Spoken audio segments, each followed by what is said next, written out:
I come most Sundays to Meeting for worship, and that's a place which grounds me. And it's a place which also energises me. It's a place where I meet fellow Quakers who share my values about what's important. I learn from what they do. It's a place where I can be open and explore my spirituality. Quakers don't have a creed, and it's a place where I can therefore think about what's important. The important thing is to get involved. If you start coming and get involved and want to be more of a part of the meeting, then you can apply to become a member. Well, I would want to encourage them. Come to one of our meetings. You'd be very welcome. Come and find out for yourself. I could tell you about who we are. I could tell you that we're a group of people who are looking to lead better lives. It's not a space where you have to be a particular person or you have to act a certain way to fit in. It's a space that is so welcoming. But some people don't become members at all. They just keep coming and enjoy being part of it. So it's up to people individually if they want to become a member. You don't have to have a particular faith. It's a welcoming space for anyone who just wants to take some time out for an hour in the week. I could tell you what goes on in the silence, or what I think goes on in the silence. I could tell you that we try to shut out the noise of everyday life and to listen for guidance as to how we should lead our lives. But a much better way for you to understand that would be to come and try it for yourself. I would say that you could say it's harder to gain young people. It does sometimes seem to be harder to gain younger members.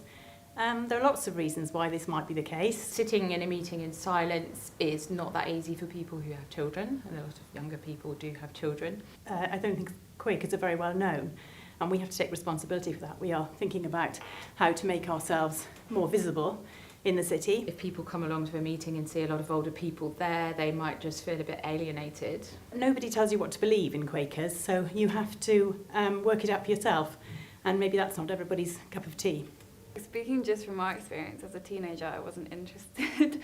I came when I was little because it was you know, we did fun stuff that's fun to do when you're young.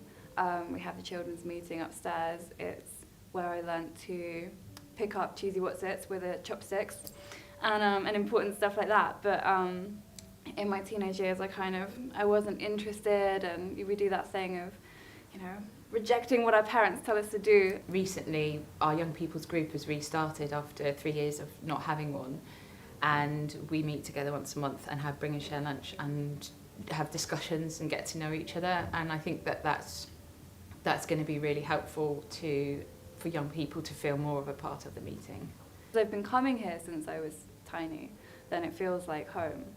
I guess for young people, you know, when you're a teenager, there's so much stuff that you're going through, there's so much stuff going on, that's not always, I think, the time when people necessarily find their faith or find a space that works for them. But I think there's quite a few people who come to Quaker Meeting in their 20s and their 30s when we're getting for that place where we're really searching for where do I belong and what works for me, and finding things that work on your own terms. Yeah. I was about 30, and there was an advertisement in a national newspaper, and it said, "Don't throw the baby out with the bathwater." And I read it, and it said right off from material from the Quakers. And I did so. My wife and I got it back, and we said, good heavens, there's a group of people who think like us. I was born into a Quaker family. Both my parents were Quakers, and they brought me here to the Quaker Meeting. In fact, I came to Sunday school in this very room and attended the meeting, and because it was wartime, I was sent to a Quaker boarding school up in Yorkshire. I'd been going to church from the time I was about 17, but I couldn't understand why the church wasn't pacifist, and I couldn't understand how priests had got into the business when nothing is mentioned like Jesus. And so that was my way of finding it out. And what I valued, and still value now, was that there's freedom to formulate, to discuss, to develop your own beliefs and values, but also you're doing this in a community, sharing with other people, listening to them, and going forward together. And I decided that that was the reason why I wanted to continue being a Quaker, and it's still the reason why I'm a Quaker now. All right. When I was little, a lot of my friends would say, "Aren't you the people that make porridge?" I think a lot of people imagine that Quakers are especially good, and that is not particularly true. Now I'm in my 20s. I find a lot of people are really intrigued, but it's one of those things that not many people know much about. I mean, Quakerism is a way of life, and therefore people who are Quakers and are involved in meeting do try to live in such a way as to leave the world in a better place than they found it.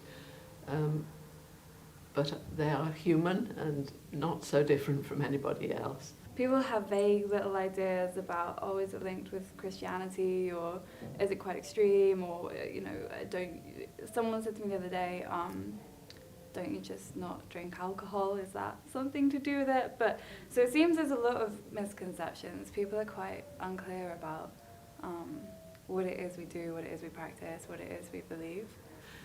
The other common misconception is that we are something to do with Quaker oats, which we are not. And a third one that occurs to me is that we wear grey a lot and look rather plain and dull. And whilst that was true at an earlier time in our history, it's no longer the case, as you can see from the way I'm dressed today.